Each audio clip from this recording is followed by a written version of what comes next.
I remember a reporter asked what I thought of my mother going into space. I didn't want to answer, so I hid my face behind my grandmother's purse. My brother laughed at me, so I punched him on the arm. My grandmother gave us lifesavers to calm us down.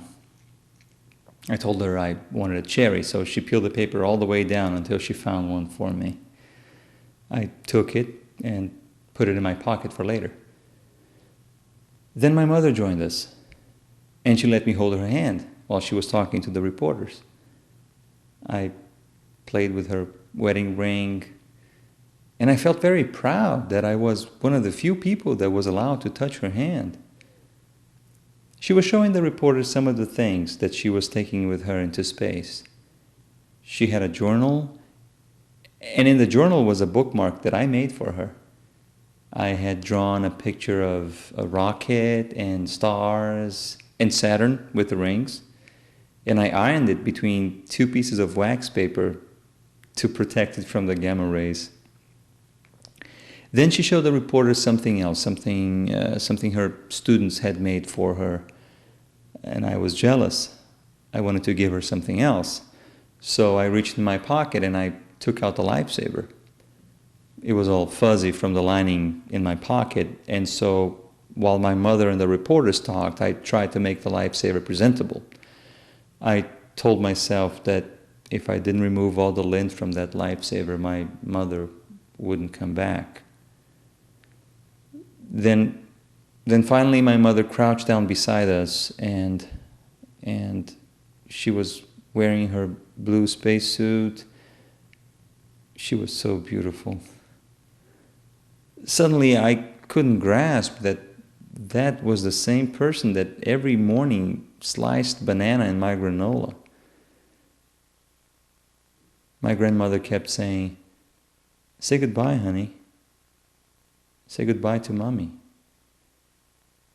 But all I could do was extend my hand and offer her the lifesaver, which was all sweaty from my palms.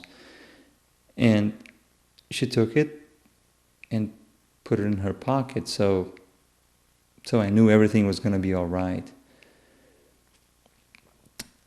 When I saw my mother's ship take off, I saw it go straight into the sky and disappear.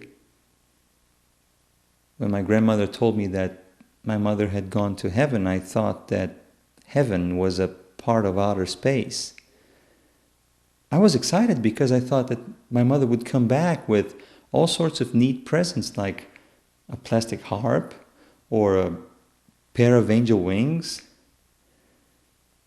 I went to the mailbox every day looking for a postcard from her with clouds on it or a 3D picture of God. I waited for her to call long distance. When I didn't hear back from her, I got very angry. I told my father that I hated her for being away for so long. My father told me that my mother had perished in the rocket. And I told him I didn't believe him. I said she found a family that she liked better. When my father asked me why I didn't believe him, I said, well, it's because I never saw her dead.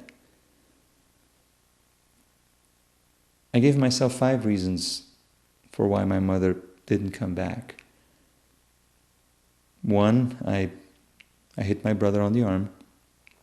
2, I wouldn't talk to the reporters. 3, I didn't thank my grandmother for the coloring book.